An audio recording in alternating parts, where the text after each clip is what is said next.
Ya, perkenalkan nama saya Edward. Di sini saya akan menjalankan mengenai challenge bulan Februari. Oke, di working directory saya itu terdapat file ini. Kayak yang serangkaian file ini ada file txt, execute, cpp, dan shell. Lalu saya akan membersihkan seluruh data dulu menggunakan reset. Oke. Lalu saya akan jalankan program dengan cara ini. Oh, salah. Dat.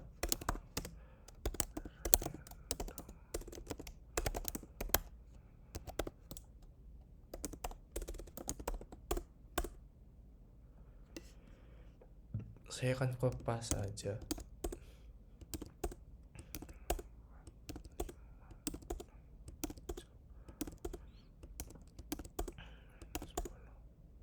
Lalu saya akan coba menampilkan datanya. Oke. Mungkin ini kodenya, hasilnya, tapi saya akan jelaskan mengapa hasil ini dapat terjadi. Mungkin saya akan membuka IDE-nya dulu.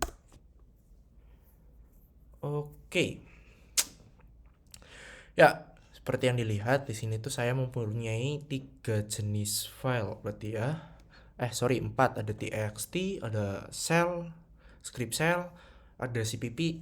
Intinya program ini dibangun di atas pemrograman CPP, lalu ada execute file.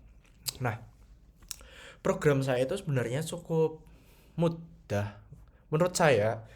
Menghasilkan angka random paling gampang itu menggunakan waktu saat ini lalu di modulonya nanti saya jelaskan. Ya, ini tahulah library-nya untuk apa. Ini buffer file, ini itu ya semacam bisa katakan buffer time. Itu kita buka filenya, file streamnya, lalu now itu untuk menangkap waktu saat ini berdasarkan waktu epoch. Waktu epoch itu kalau nggak salah 1 Januari 1970, konvensi tentang data time tanggal menurut konvensi lah. Yang disimpan ini sebenarnya uh, running secondnya lah kalau nggak salah. Nah, lalu di sini tuh ada DC namanya itu time-nya ini disimpan dalam bentuk struct. Nanti tuh akan nampilin string dalam bentuk string waktu panjang. Itu ada tanggal, tahun, waktu, hari, dan lain-lain lah. Tapi yang saya ambil cuma nilai detiknya. Nah, kenapa saya ambil nilai detiknya? Ya karena nilai yang paling berubah dengan paling cepat kan detik ya. Ya ada sih milisecond tapi nggak mendukung di sini. Nah, randomnya itu waktu detik. Saya mau dulu begini karena kan data yang kita ambil cuma 1 sampai 6 ya. Lalu di sini saya tambah 1. Kenapa? Karena kalau mau dulu habis kan basisnya 0 ya, bukan 1. Base-nya itu 0. Jadi saya tambahin 1 biar mulainya dari 1 sampai 6. Lalu ini tuh sebenarnya bisa ditampilin kalau pengen, cuma biar lebih greget tadi saya nggak tampilin, saya komen. Nah, lalu data yang dihasilkan itu kita masukin ke file txt-nya. Di sini ada file txt-nya. Nah, lalu di datanya itu ya gampang sih, cuma nampilin data yang udah kita simpan tadi. Nah, di sini itu kuncinya biar bisa CLI, biar saya nggak ini new terminal terus saya input. Ini kan berarti kalau saya pencet new terminal ya masuknya gue ya. Jadi saya bikinnya pakai script shell. Inti dari script shellnya itu jadi sebenarnya kalau nggak pakai script shell juga bisa ya. Tinggal saya jalanin berarti di